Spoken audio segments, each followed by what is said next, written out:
Olá, eu sou Wilton Silva, professor do Departamento de História da Unesp Campos de Assis, e vou fazer um vídeo sobre iniciação científica.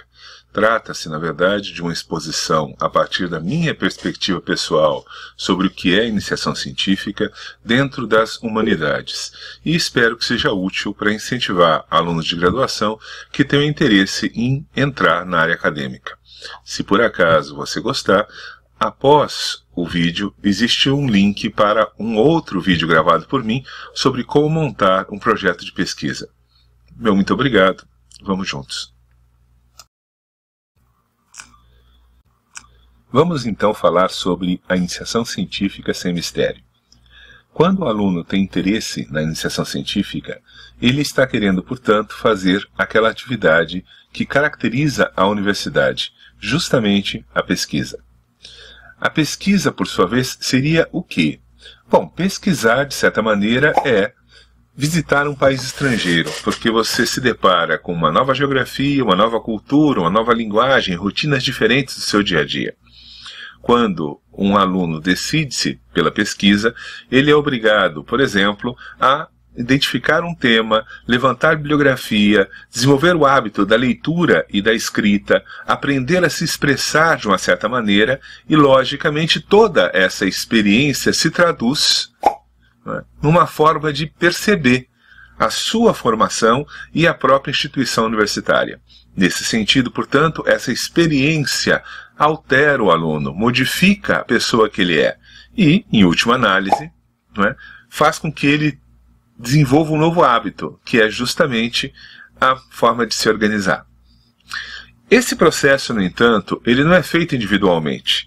Ele é feito a partir de uma relação que se estabelece com o professor, que com mais experiência, né, com mais traquejo, com mais visão sobre o campo intelectual e sobre a área de pesquisa, exerce o papel de orientador. Bom, o que seria, portanto, esse papel de orientador e o que caracterizaria a orientação?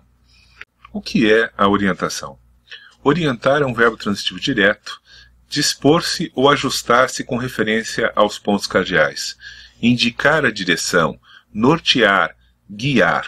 E no caso, o orientador, que é o professor, ele acaba se tornando responsável para dirigir e estabelecer diretrizes para o funcionamento do processo de pesquisa.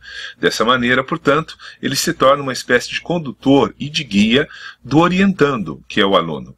O orientando, por sua vez, então, é o indivíduo cuja pesquisa ou estudos acadêmicos são supervisionados, conduzidos com auxílio de orientador ou professor e determinado pela área de conhecimento que o estudante está inserido. De certa maneira, é uma relação, portanto, dual, de mão dupla, ou seja, existem responsabilidades por parte do orientador e existem responsabilidades por parte do orientando. E esses dois juntos são capazes, portanto, de criarem o projeto de iniciação científica e desenvolverem as atividades de pesquisa.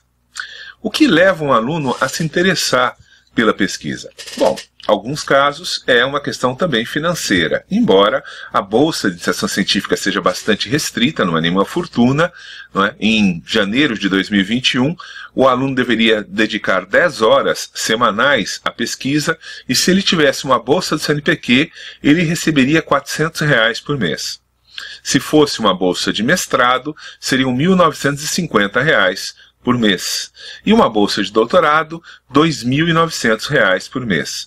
No entanto, a bolsa de mestrado e de doutorado exige dedicação exclusiva. Ele não pode trabalhar em nenhuma outra atividade a não ser se dedicar à pesquisa. Se a bolsa fosse da FAPESP, seriam R$695 para a iniciação científica, mais a verba de bancada. E o que é a verba de bancada? É uma mensalidade a mais para que ele possa gastar indo até eventos, comprando livros e coisas desse tipo que fazem parte da própria atividade de pesquisa. Por sua vez, na FAPESP, o mestrado seriam R$2.100 e o doutorado R$3.000. Os professores não recebem nada quando tem alunos fazendo pesquisa. A única satisfação que existe é de caráter pessoal, ou seja, você vê o progresso de uma pessoa e, por sua vez, você estabelece muitas vezes o diálogo com alguém que está pesquisando assuntos que você tem interesse, e também o fato de que, em termos de currículo, isso ajuda amanhã ou depois, quando o professor deseja uma bolsa, o fato dele ter orientandos é um argumento a mais para que ele mereça receber a bolsa. Além do interesse econômico, o aluno pode ter desejo pela iniciação científica por uma questão de curiosidade, de paixão por um certo tema. Além dessa curiosidade e da paixão, logicamente, o currículo vitae, que mostra uma capacidade de organização, de dedicação, assumir-se um compromisso e assim por diante. E, por sua vez, logicamente que esse resultado pode conduzir o aluno através da prática de pesquisa à pós-graduação. Eventualmente, o aluno pergunta: professor, se eu desejo fazer mestrado e doutorado, ou seja, se eu desejo ir à pós-graduação, eu necessariamente devo ter feito iniciação científica? Não.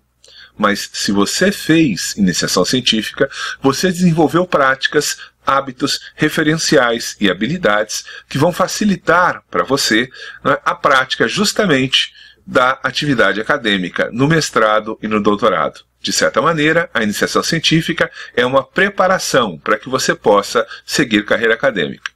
E quais são os tipos de fomento, os tipos de bolsa, os tipos de ajuda que um aluno pode contar? Bom, no estado de São Paulo, nós temos o CNPq, que é um órgão federal, e a FAPESP, que é um órgão estadual.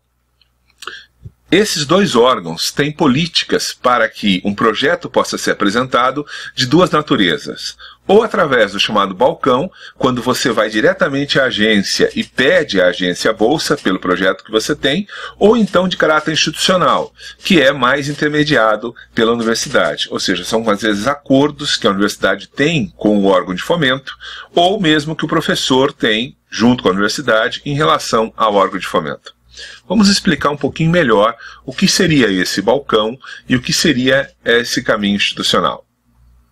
Em linhas gerais, o balcão caracteriza o fato de que o projeto é do aluno. E o caminho institucional refere-se justamente a um projeto que é mantido pelo professor. Em linhas gerais, a FAPESP, por exemplo, pode receber em fluxo contínuo, em qualquer época do ano, um projeto que foi feito pelo aluno sob supervisão do professor. Esse projeto é individual. Se amanhã ou depois esse aluno desiste do curso, não quer mais fazer pesquisa, o projeto se encerra e a vida que segue. No entanto, também é possível na FAPESP que o professor peça uma bolsa para um projeto de pesquisa que ele desenvolve e no qual ele coloca alunos para trabalharem junto com ele. Esse caminho é o chamado institucional. Nesse caso, portanto, o projeto não é do aluno, é do professor. Isso ocorre na FAPESP e ocorre também no CNPq da mesma maneira. O balcão é um projeto de aluno e o institucional, por sua vez, é um projeto do professor. No caso do CNPq, existe um modelo, um tipo de bolsa que é bastante conhecido e que recebe o nome de PIBIC, e que, na verdade, é um processo de interação entre a própria CNPq e a Unesp, fomentando o desenvolvimento nos alunos de iniciativas de pesquisa. Além disso, o CNPq também abre periodicamente editais de pesquisa, onde o professor pode apresentar um projeto e nesse projeto constar, por exemplo, 1, 2, 3 bolsas de iniciação científica. Bom, o projeto do aluno, portanto, é uma responsabilidade dele e atende cronogramas que são das próprias agências. Ora, através de editais, que valem por algum período e tem um prazo para que seja feita a inscrição, ou ora, através de fluxo contínuo, que são feitas em qualquer momento. Bom, além desse processo, que é o balcão, nós temos o institucional e o chamado projeto temático. Nesse processo, existe um projeto amplo, às vezes o orientador, o professor, inclusive tem nessa equipe de pesquisa não só o aluno, mas também outros pesquisadores e outros professores, então é algo muito maior, e aonde se percebe a necessidade da participação de alunos para que eles aprendam e ao mesmo tempo ajudem nessas pesquisas. Esse tipo de projeto é vinculado ao professor, de modo tal, por exemplo, que se um aluno desistir do curso ou se o rendimento do aluno não for condizente, o professor pode simplesmente substituir o aluno por outro aluno e o projeto continua da mesma maneira. Vale a pena aqui falar, portanto, do PIBIC também. O PIBIC chama-se um Programa Institucional de Bolsa de Iniciação Científica mantido pelo CNPq, que é um órgão federal. Esse programa se estabelece através de uma contraparte. Como assim? É feito um contrato entre a instituição, no caso da minha experiência, a Unesp, e entre o CNPq, mais ou menos nos seguintes termos. O CNPq dará um número X de bolsas para a Unesp, e a Unesp se compromete a igualar esse número de bolsas, dobrando, portanto, a quantidade total de bolsas que são oferecidas aos alunos. Se o CNPq der 200 bolsas, a Unesp vai oferecer também 200 bolsas.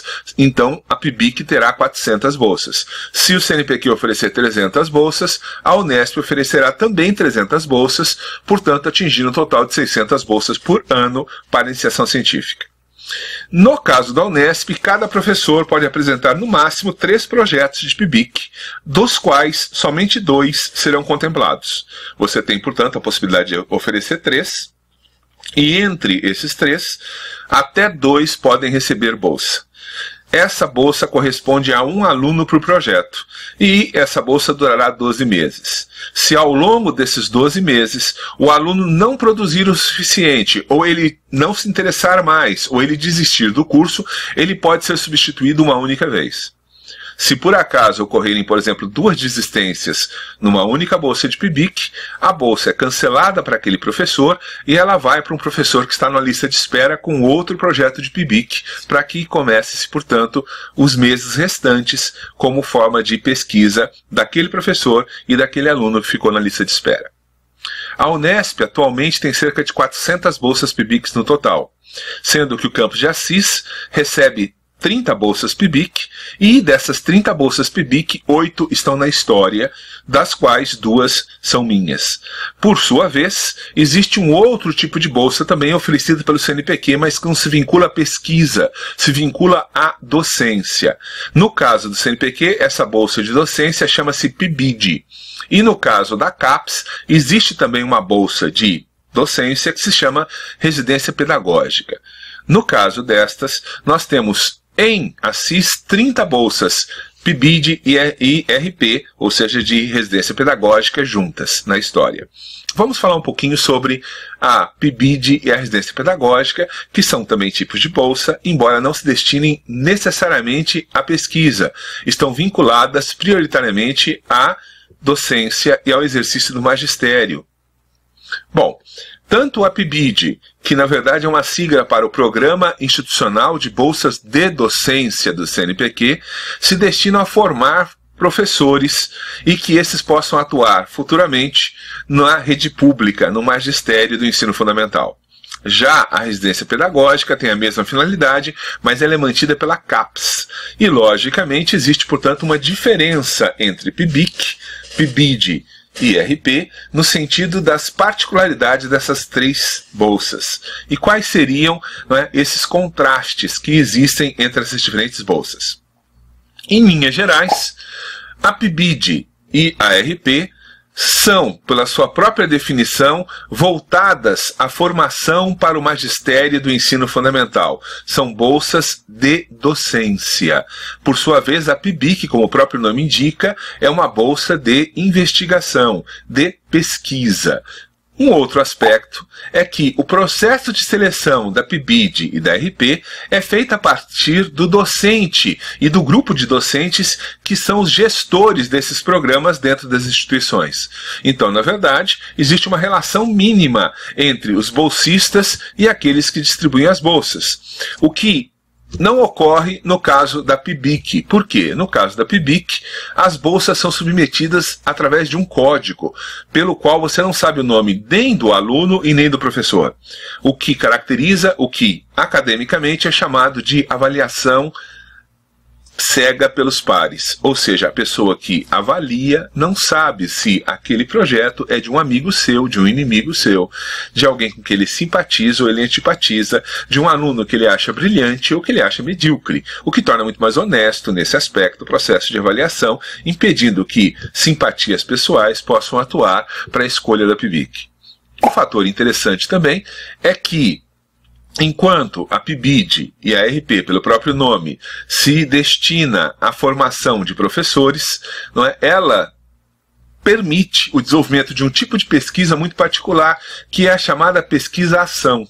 Ou seja, onde, de certa maneira, a pessoa não age só, ela reflete sobre o agir. Só que essa reflexão ela é dirigida para um resultado, para uma ação no ambiente em que ela se encontra. No caso, portanto, diferenciando-a do tipo de pesquisa que se imagina na PIBIC e que tem muito mais uma abordagem de natureza mais teórica e que no caso da história, que é a área que eu oriento, é marcada por uma pesquisa documental e bibliográfica. Vou dar um exemplo para esclarecer um pouco isso. Suponhamos que você tem uma PIBID e você acha extremamente importante a inclusão do deficiente auditivo na escola. Esse tema ele é urgente, ele é legítimo e é extremamente necessário que ocorra o processo de inclusão do deficiente auditivo na escola. A partir da PIBID, por exemplo, você vai propor uma série de ações que poderiam, de algum modo, favorecer o processo de inclusão do deficiente auditivo. É lógico que para isso você vai ter que ler a respeito do que é ser um deficiente auditivo, de quais são as estruturas que a escola pode oferecer e assim por diante. Mas você não tem o objetivo, por exemplo, de produzir um artigo a respeito disso, de participar de um evento acadêmico falando sobre essa experiência, a não ser que seja um evento acadêmico das chamadas ciências sociais aplicadas ou da chamada área de educação, na qual você vai narrar a experiência vivida. Já se você, por exemplo, tem uma PIBIC e resolve abordar o tema do deficiente auditivo na escola, você vai recorrer, por exemplo, ao levantamento de uma bibliografia que fala sobre a deficiência auditiva, sobre a legislação desse tipo de deficiência em relação ao ambiente escolar, sobre as políticas públicas que foram implementadas ao longo do tempo, e os tipos de documentos que existem a respeito disso. Você está trabalhando, portanto, não com o objetivo de intervir na realidade, mas de conhecer a realidade e particularmente o passado, já que no caso da minha orientação você estaria fazendo essa pesquisa em história, não é? E a história é o estudo do passado. Um projeto é avaliado a partir de 3 referências. Primeiro, o próprio projeto em si. Em segundo lugar, o currículo vitae do professor, que vai ser orientador.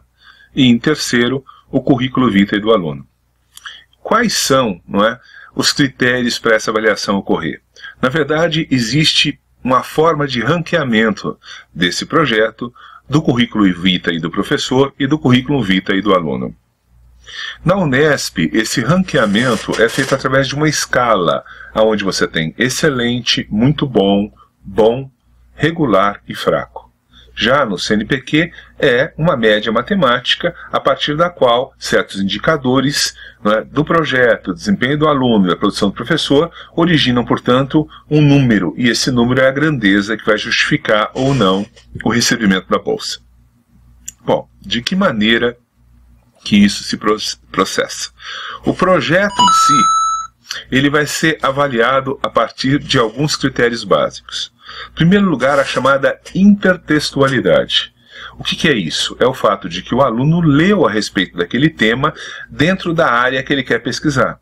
Por exemplo, eu tenho um aluno que tem interesse em pesquisar sobre o patrimônio arquitetônico de uma cidade. E ele é um aluno do curso de História. Ele vai ter que mostrar no projeto que ele leu a respeito do que é o patrimônio arquitetônico, que ele leu a respeito de como que os historiadores pensam e discutem e problematizam o patrimônio arquitetônico.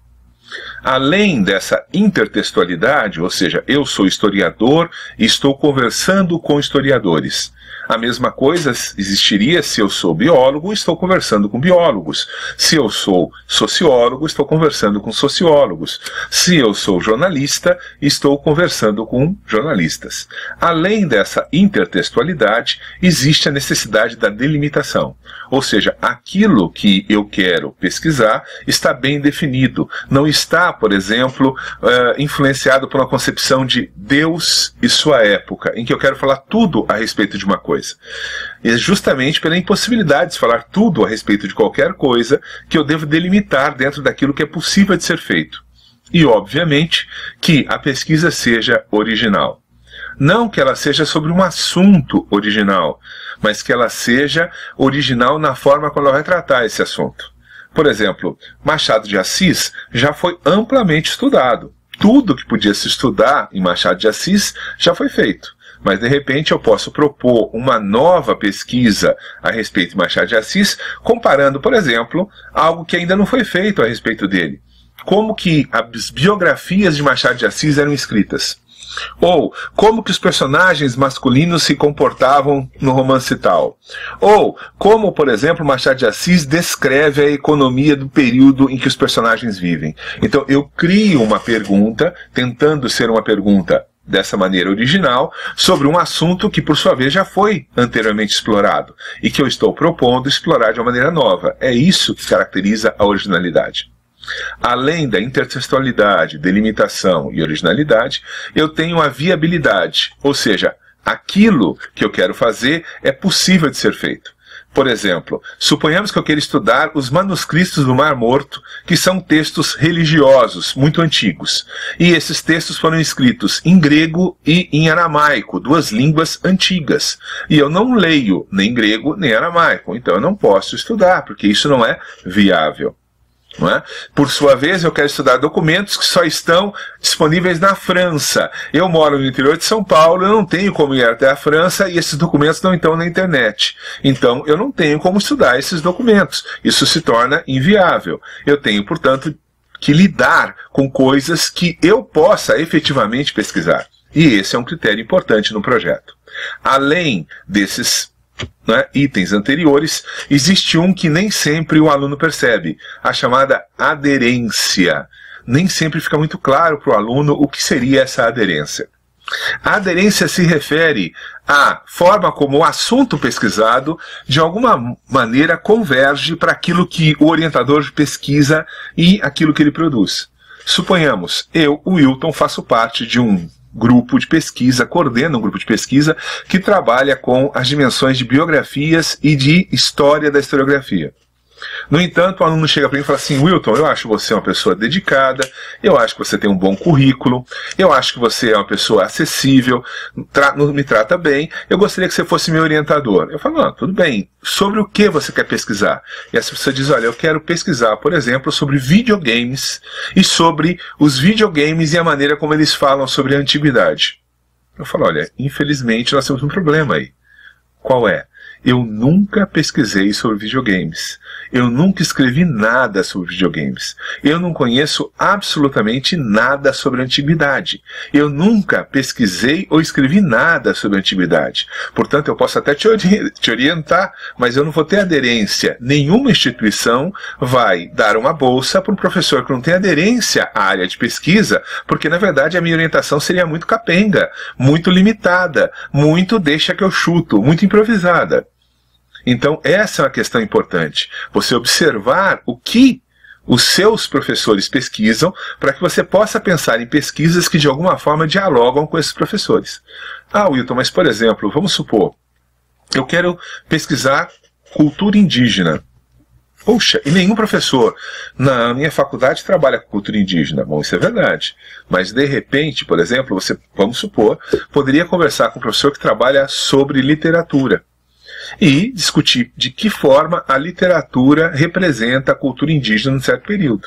Então você tem que aproximar o seu tema do professor, do seu orientador, para que haja uma mínima aderência em relação aos interesses de pesquisa dele e de você.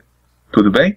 Além dessas questões que dizem respeito ao projeto, como é avaliado o currículo do aluno?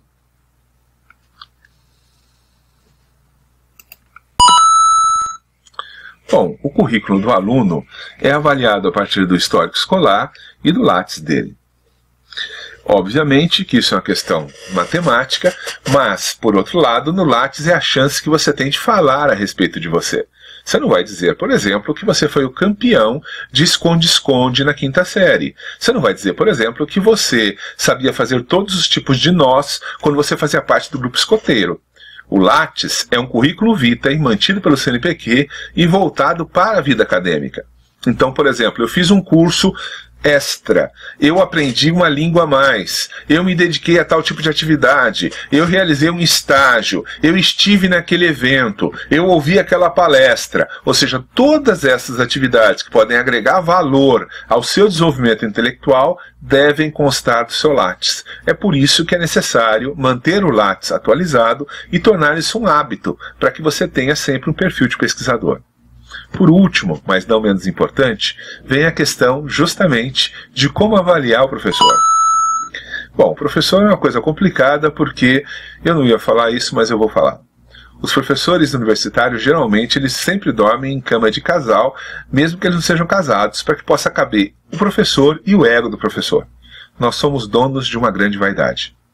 Então, não é como classificar um professor como melhor, pior, digno de receber ou não digno de receber uma bolsa. Bom, alguns indicadores nunca são plenamente precisos, mas são utilizados para isso. Em primeiro lugar, a própria produção do professor. Quanto ele tem publicado, como ele tem se movimentado no interior de grupos de pesquisa, como ele tem participado de eventos, como que ele tem, de alguma maneira, se posicionado dentro do campo acadêmico e da pesquisa. Em segundo lugar, a aderência do professor àquele tema tratado, e isso é visto justamente através da sua produção. E por último, mas não menos importante, além da aderência que eu frisei aqui, a sua necessidade e a sua importância, nós temos o próprio processo de formação de quadros e de nucleação. O que é isso?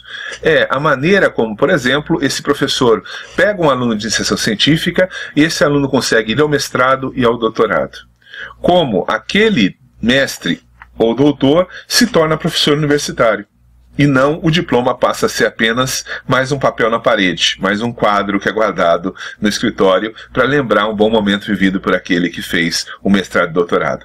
Esses dois critérios, formar quadros, ou seja, ter orientandos de iniciação, de mestrado, de doutorado e mais, que uma vez feita iniciação se tornou mestre, uma vez fez mestrado se tornou doutor, e a nucleação, uma vez sendo mestre e doutor, se tornou professor universitário, são critérios usados para julgar o currículo de cada um dos professores.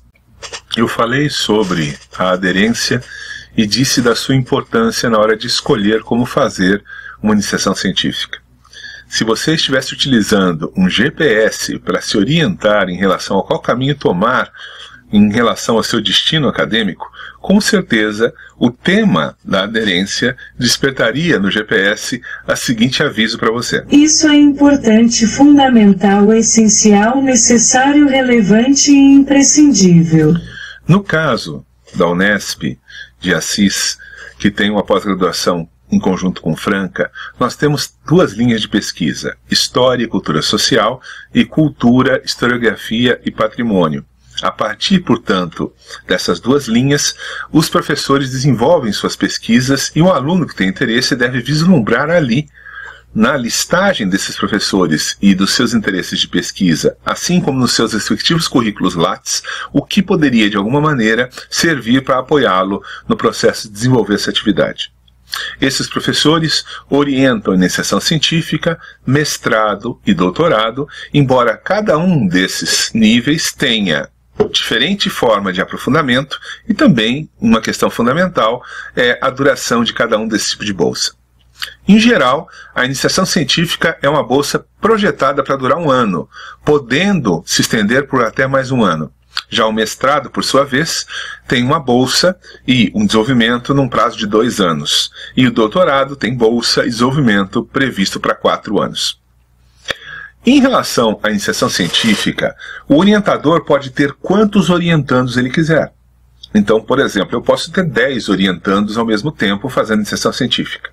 Infelizmente, ou eles têm bolsa FAPESP, ou eles têm bolsa CNPq Balcão, ou eles têm PIBIC. E no caso de PIBIC serão somente 2 bolsas. Alguns desses orientandos, inclusive, podem estar fazendo iniciação científica sem bolsa. Por sua vez, se na graduação essa situação é possível e é livre, eu posso ter 4, 6, 8, 12, 14, 5, quantos eu quiser, na pós-graduação existe um limite. Em geral, esse limite são 8 orientandos de mestrado e doutorado contando de forma conjunta. Ou seja, se eu tiver 4 mestrandos, eu posso ter no máximo mais 4 doutorados. Bem, a pesquisa desenvolve-se de uma forma prática, pela experiência do aluno. Nesse aspecto, é justamente nessa experiência que ele acaba dominando certos instrumentos, que são instrumentos cognitivos, mas também podem ser instrumentos tecnológicos, não é? Ser capaz de fazer certas operações, reconhecer certos programas, saber utilizar certas máquinas e assim por diante. É justamente essas habilidades, essas práticas, que levam o aluno a uma nova forma de compreensão da realidade e do seu campo de trabalho e de pesquisa. E todas essas alterações acabam resultando numa ruptura com o senso comum. Ou seja, o aluno percebe que o mundo e a realidade é muito mais complexa do que a maioria das pessoas percebem. Cria-se, portanto, uma espécie de refinamento na forma como ele olha para o mundo. E aí vem uma questão importante. Qual tema eu devo escolher para fazer pesquisa? Na verdade, a escolha do tema é a escolha de um tipo de tesouro que você vai acumular. Nesse sentido, o interesse pessoal, a sua paixão, é algo importantíssimo para garantir isso. Escolha algo que realmente desperte o seu interesse e que seja capaz de fazer com que, ao longo de um período relativamente longo, você se dedique àquilo. Tente fugir do voluntarismo, de eu vou hoje porque eu ouvi falar, me pareceu muito legal, eu não me pensei a respeito e estou me jogando nisso. Tente fugir do presentismo, eu só quero estudar aquilo que eu já conheço, eu não quero aprender nada novo. E também, tente não ser simples linha de reprodução daquilo que o orientador já faz. Tente ir além do que o próprio orientador. Além dessa questão do interesse, existe uma outra questão. Qual é a relevância? Como isso que você quer pesquisar se insere em termos macro e micro? Não é só a minha cidade, é o meu país e é o mundo. Então, se eu quero, por exemplo, discutir, vamos supor, o racismo, eu não preciso falar do racismo no mundo, do racismo no Brasil. Eu posso, a partir da minha realidade, perceber que existem situações de racismo na cidade em que eu vivo, na comunidade em que eu me insiro, no mundo com o qual me relaciono. E a partir daí também, se é possível a intertextualidade, se é possível a historicidade desse objeto que tanto te interessa. Outra questão importante, já foi falada aqui, é a viabilidade. Não adianta você escolher aquilo que está fora do seu alcance. Não adianta você escolher aquilo que exige de você algo que você não é capaz de dar para poder pesquisar. E, logicamente, aquilo que não tem aderência com o seu orientador, com a sua instituição. É necessário também, como já foi falado aqui, aquela famosa questão da delimitação. Ou seja, evite essa perspectiva de Deus e sua época. Eu vou falar tudo o que existe a respeito de um assunto. Ou eu vou ser a pessoa que vai falar o que é de definitivo sobre isso, depois de mim ninguém mais vai ter nada a falar. Não é? O que é um exagero. Mas, por outro lado, também não se contente em falar o mínimo do micro, nano, pico, que é, o 10 a menos 12 daquilo que você está querendo estudar. Finalmente, a questão da originalidade. Ou seja, não existe assunto ou tema original, mas existem abordagens originais pelas suas fontes, pelas suas hipóteses, pelos seus métodos, pelas suas teorias. Bom, como eu disse, na hora de você escolher um tema, é fundamental que você perceba que ele, na verdade, é como se fosse um centro, ao redor do qual giram uma série de outras realidades. E isso é extremamente importante. Quando eu falei isso uma vez para um aluno meu, chamado Malafaia, ele respondeu algo fantástico. Ele falou: professor... Meu irmão, acontece o seguinte, meu irmão, isso é bíblico! Isso é bíblico! Ou seja, é necessário que o aluno perceba que ele vai estudar um problema, que esse problema está inserido dentro de um recorte, que esse recorte se relaciona a um tema, que esse tema, por sua vez, se relaciona a um assunto, e que esse assunto, por sua vez, está ligado a um campo de interesse.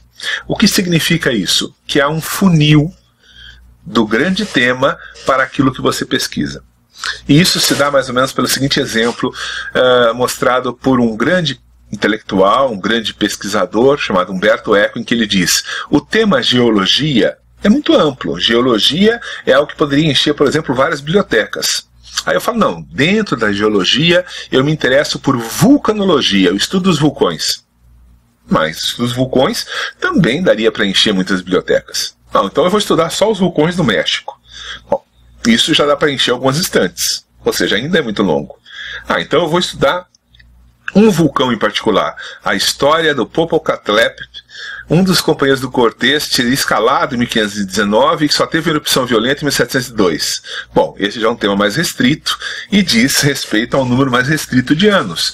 Não os bilhões de anos do planeta Terra, não os milhões de anos da vida no planeta e não os milhares de anos da existência do ser humano na crosta terrestre.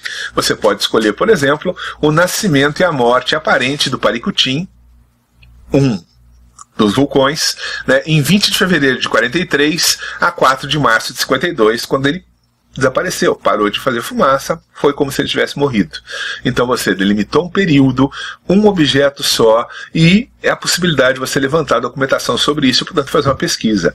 É esse o processo de afunilamento que você deve se preocupar na hora de fazer a sua pesquisa. Quer outro exemplo? Vamos lá. Suponhamos que você se interessa por história da América. Bom, mas a América é um continente gigantesco, com N questões. Tudo pode ser história da América relacionada a esse continente. Não, eu me interesso por algo em particular, a conquista da América. A maneira como os europeus chegaram aqui e conquistaram os povos. Bom, mas isso aconteceu em várias regiões geográficas, com diferenças culturais, linguísticas, raciais, etc, etc, etc. Não, eu me interesso pela escravidão indígena. Bom, você está afunilando, mas a escravidão indígena se processou em várias regiões da América e de distintas formas. Não, poderia ser algo que é chamado de encomenda, poderia ser algo chamado de mita. Não, eu quero estudar mita, e mita no Peru. Bom, mas o Peru foi invadido e dominado durante séculos.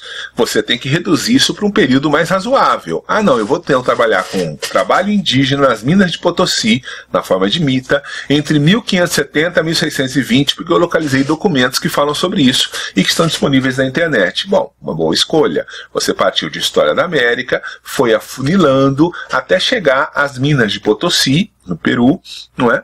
Entre 1570 e 1620. Um outro exemplo. Wilton, eu me interesso por história das religiões. Ótimo, é um tema interessantíssimo, mas história das religiões tem a ver com cristianismo, paganismo, né? Judaísmo, islamismo, budismo, taoísmo, shintoísmo, espiritismo. Você tem um leque muito grande. Não, eu me interesso por protestantismo. Isso é interessante. O protestantismo surge a partir do século XV na Europa, se espalhou pelo mundo com várias vertentes. Ainda é um assunto muito grande. Não, eu me interesso pela Igreja Presbiteriana no Brasil. Bom, tudo bem. Mas a Igreja Presbiteriana no Brasil chegou aqui mais ou menos em 1870, não é? E ela tem toda uma história com vários estados, rupturas internas, disputas entre indivíduos.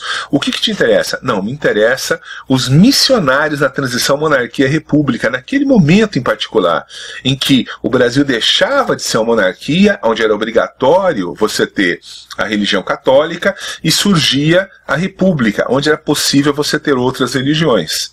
Bom, legal, você já atualizou um período mais curtinho, mas ainda é um leque enorme. O espiritismo enfrentou problemas, outras religiões que não a presbiteriana também enfrentaram problemas. Não, eu vou trabalhar com os missionários presbiterianos na Bahia, de 1870 a 1900. Os arquivos da Igreja Presbiteriana e desses missionários estão nos Estados Unidos, eu leio bem inglês, eles estão acessíveis na internet, e eu resolvi, portanto, ler esses arquivos e falar a respeito da experiência dessas pessoas nessa sociedade baiana naquele período. Ótimo, uma boa escolha. Suponhamos que você gosta de política e quer um período um pouco mais próximo do nosso. Eu gosto de história política. Bom, história política, Você pode estudar democracia, autoritarismo, fascismo, nazismo, não é? Absolutismo, enfim, tem uma série de temas. Ah, não, eu me interesso por história do direito dentro da história política. Pô, isso é legal. Não é? Mas o direito tem a ver justamente com a ideia de liberalismo, constitucionalismo, tem uma série de temas. Não, eu quero estudar a participação política da OAB na história política brasileira. Bom, um bom recorte, mas a OAB tem uma série de anos, e que período te interessa mais? Ah, não, me interessa a OAB, a ditadura militar. Bom, legal, mas a OAB é dividida em várias subseções, existe uma central, existem as estaduais, não é? E como você vai fazer para lidar com essa documentação e que esse tema que é tão amplo e tão diversificado ao longo dos estados? Eu vou trabalhar com um jornal específico, Wilton. Existe um jornal chamado Jornal do Advogado, que é editado pela OAB São Paulo, e eu vou pegar os números de 1974 a 85 para mostrar como que a OAB, não é, se colocava em relação ao período mais final da ditadura militar, quando começa o processo de abertura política, que vai de 74 a 85. É importante perceber, portanto, que todo tema tem subtemas, assuntos correlatos, e você vai ter que estudar ao redor deles. Por exemplo, alguém que se interessa pela história da América e pelo Peru vai ter que discutir, por exemplo, a questão indígena. Vai ter que discutir, por exemplo, não é, a exclusão social dos índios da América Latina. Alguém que se interessa, por exemplo, por história das religiões, vai ter que estudar não só a Igreja Presbiteriana, mas a própria posição do governo brasileiro em relação às várias religiões. Alguém que se interessa pela questão da OAB na ditadura militar, de repente vai ter que discutir ditadura militar, entender os processos de relação da ditadura com outras instituições profissionais que não a OAB, e assim por diante. Ou seja, os problemas sempre são mais complexos do que um mero título, do que uma mera frase, tá certo? Bom, e aí vem algumas dicas. Primeiro, né, eu vou explicitar 6 dicas para você escolher o seu tema. Escolha uma área de pesquisa que você goste e se identifique, para que você possa pesquisar não só na iniciação científica, mas possa dar continuidade a isso. E de repente é aquela coisa, pesquisei um ano, me cansei, não é mais o que eu quero, mas eu aprendi a pesquisar. E você pode fazer uma outra iniciação científica sobre outro tema, se você descobriu uma nova paixão. Isso faz parte. Tenha em mente as linhas de pesquisa do programa de pós-graduação da instituição na qual você está e que, na verdade, não é, poderiam garantir uma perspectiva da sua área, no caso da história, historiográfica. Porque, de repente, eu tenho uma proposta que é interessante, mas que só poderia ser desenvolvida, por exemplo, na sociologia ou na antropologia, ou na linguística ou na literatura, e na história ela ficaria fragilizada. Então, pondere sobre isso. Tente entrar em sintonia com o lugar no qual você se encontra. Leia muito e questione mais ainda. Valorize a bibliografia básica e as publicações mais recentes sobre temas que quer pesquisar. Ninguém deve chegar no orientador pela primeira vez e falar assim: professor, eu quero estudar tal coisa e eu nunca li nada a respeito. Fala, não, primeiro você leia a respeito, para ver se realmente aquilo desperta o seu interesse. E depois, se despertar o seu interesse, você vai falar com o seu orientador, dizendo: olha, professor, eu li tais e tais textos, tais e tais livros, gostaria talvez de pesquisar sobre isso. O senhor tem alguma sugestão de como fazer? Ou o senhor tem interesse? É possível o senhor me ajudar nisso, etc. e tal. É uma coisa que é o mínimo necessário para que você saiba qual é o terreno em que você está pisando. Cuidado com a sua ambição. Ou seja, todos nós queremos namorar o Brad Pitt ou a Angelina Jolie. E na realidade da vida a gente acaba namorando o Corcunda de Notre Dame ou a Madame Mim. Escolha aquilo que você realmente pode fazer. Você tem apenas 1 ano para desenvolver iniciação científica. Não imagine que você vai fazer uma obra-prima. Você vai aprender a pesquisar. É esse o objetivo do jogo. Mais do que fazer uma coisa grandiloquente, uma coisa maravilhosa, é fundamental que você faça algo que ensine para você e que tenha sido bem feito. Tá certo? Por último, reflita sobre a relevância do seu tema de pesquisa em termos acadêmicos. Lembre-se que você não precisa inventar a roda, superar uma injustiça ou afirmar uma concepção de mundo. Você tem que mostrar que você leu, juntou as coisas e relacionou uma com as outras. E para fechar, Considere os fatores internos e externos na forma como vão se relacionar ao longo da sua pesquisa. Se o seu interesse vai se manter, se seus conhecimentos e suas habilidades pessoais são capazes de atender aquilo que é exigido, se você tem recursos disponíveis, se você tem acesso às fontes de pesquisa, instalações e materiais necessários, etc, etc e etc. Bom, a tarefa não é tanto ver aquilo que ninguém viu ou reafirmar aquilo que se acredita, mas mostrar-se capaz de pensar sobre o que já foi pensado e buscar organizar o que já foi feito ou contribuir com algum aspecto original sobre um tema escolhido. É mais você mostrar que aprendeu como se trabalha do que realmente apresentar algo totalmente novo. Essa inserção em estar em confluência com a tradição de estudos, se situar em relação ao que se estuda e apresentar-se de forma correta em termos de conteúdo, teoria e método é o grande ganho da iniciação científica. No sentido de que vai te possibilitar seguir adiante e é justamente no mestrado e particularmente no doutorado que você é desafiado a apresentar algo realmente novo e totalmente original.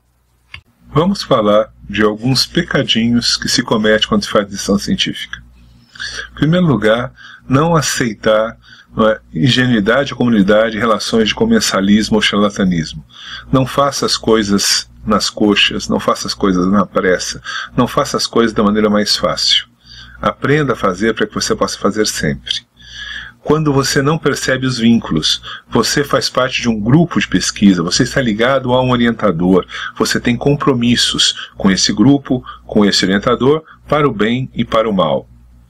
Não é? Quando a pessoa não cumpre prazos e acordos, não é? Se você tem disciplina, ela cria uma relação de satisfação com a tarefa cumprida que é muito maior do que a própria cobrança pelo resultado. E essa disciplina vai te acompanhar em outras atividades. Também é um pecadinho sério não compartilhar dificuldades e angústias que você vive enquanto orientando. Por quê? Porque sem saber dos dramas, como que se pode ter empatia ou tentar amenizá-los, ajudar de alguma forma? Não é? De certa maneira, a questão que se coloca é que o orientador e os outros orientandos sabem aquilo que você está passando, porque eles também já passaram por isso. O orientador já foi orientando, e os orientandos estão passando pela mesma situação que a sua. Uma outra coisa que é muito negativa é ter síndrome de impostor, achar que você é uma fraude, que você não tem talento, que você não tem capacidade, que você será desmascarado a qualquer momento. Na verdade, se você se interessou pela pesquisa, você já é diferenciado. E se você está caminhando na pesquisa, isso já te torna diferenciado e, mais do que isso, especial. Acredite em você. Um outro pecadinho é não ter foco prioritário na própria pesquisa. Eventualmente, um adolescente, um jovem pesquisador, tem muitas atividades, tem uma vida social mais intensa. Nós, que somos mais velhos, tendemos a ser mais sedentários, mais pacatos. E o que acontece? Eventualmente, essa vida social agitada, essas muitas atividades, acabam fazendo com que o aluno se disperse. Foco naquilo que te interessa. Se você quer fazer uma série de coisas, você pode continuar fazendo, mas vai ter que diminuir o número ou a intensidade para se dedicar à pesquisa, que é a opção que você fez. Uma outra coisa que prejudica a pesquisa é ficar melindrado. Entregar o paper, o papel, o artigo, a pesquisa, o fichamento para o orientador, ele faz críticas, chama a sua atenção para isso e aquilo, e você fica chateado, com o coração em chagas. Você tem que ver justamente ao contrário. Eu fiz judô quando os dinossauros habitavam a Terra, e o meu professor de judô dizia: melhor você apanhar aqui e bater lá fora do que o contrário. O nosso dojo, ou seja, onde nós treinamos, é para que nós nos tornemos melhores do que nós somos. É aqui que nós temos que enfrentar as dificuldades e não mostrá-las externamente. Tá certo? Então faz parte receber críticas, ter chamado a sua atenção, não é?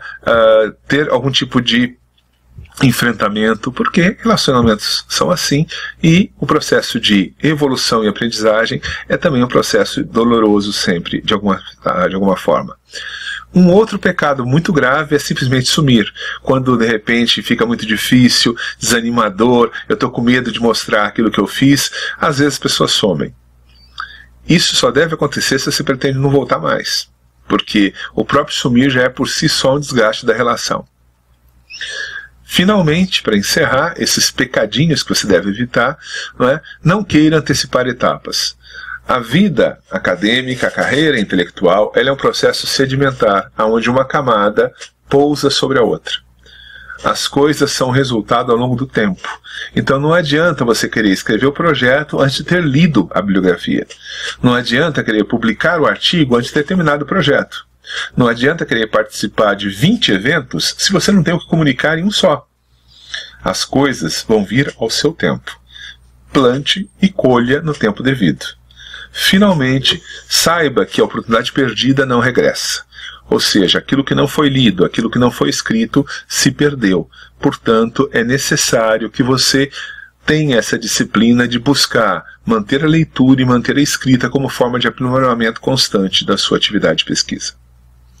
Bom, se até aqui você não morreu de ódio ou de tédio, eu sugiro que você vá, se houver interesse, ao YouTube para ver videoaulas que eu lá disponibilizei. Trata-se de uma videoaula sobre projeto de pesquisa em História, dividida em 3 vídeos. O pesquisador iniciante e a pesquisa em História, o pesquisador iniciante e o levantamento bibliográfico, e o pesquisador iniciante, o projeto de pesquisa. Eu espero que sejam úteis caso você tenha interesse em estruturar um projeto de pesquisa. Já é hora de dormir, não espere a mamãe mandar. Um bom sono pra você e um alegre despertar. Eu agradeço a paciência de vocês. Essa é a bibliografia que eu utilizei para fazer essa exposição e eu espero que tenha valido a pena. Paz e bem, até mais.